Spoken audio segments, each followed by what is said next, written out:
watching News 10 ABC.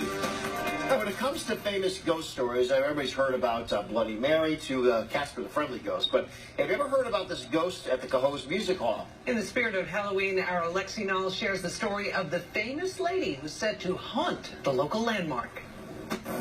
If you've spent much time at the Cohoes Music Hall, you've probably heard of Eva. She was a popular vaudeville performer who began her career in the Capital Region back in the early 1900s. At the height of her career, you could catch her strutting across the stage somewhere on Broadway. But Cohoes always held a special place in her heart, so she would always return. And legend has it, she still can't stay away. And then I looked, and she was standing in that doorway over there in a black dress, just deadpan staring at me. You might think your mind is playing tricks if you see her face or hear her voice.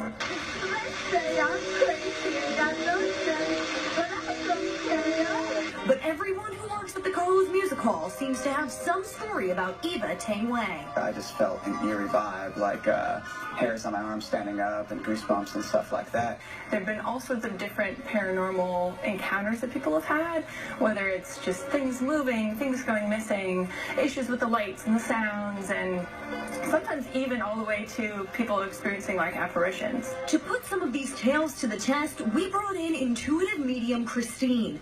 Christine had never been to the music hall before, and she had never heard of Eva. In fact, she explicitly asked me to tell her nothing about our story when I asked her to be a part of it. But by the time we got together, she seemed to have it all figured out. Oh, there's a lot. There's a lot going on in this building. Eva's the first person that you feel when you walk in here. How does a spirit like Eva appear to you? Usually I can see them, I can hear them, I can probably describe to you what they look like, what they were wearing. I can give you their names sometimes also, so you'll experience that as we walk around today. You'll be fully freaked out by the time we're done. And she definitely delivered on that promise. As soon as we walked into the music hall, Christine had a pretty good read on Eva's personality. She's mischievous like a small child. Sometimes she plays with that curtain on the right-hand side. Down there. Huh? In that booth, you're saying? Yeah, she plays with the curtain over there.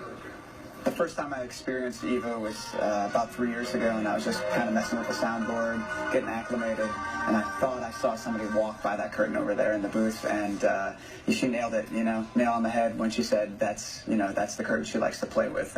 And stories like these may be the reason performers now feel extra superstitious on Eva's stage and leave her little gifts in her favorite place, right behind those tricky curtains. If we leave her some sort of gift and recognize her presence here and give her some attention and some admiration, then hopefully she'll leave the show alone and won't play, any games or be up to any antics. But even if Eva's not playing games on stage, Christine says the ghostly diva can be found all over the music hall, from the box seats to the dressing rooms.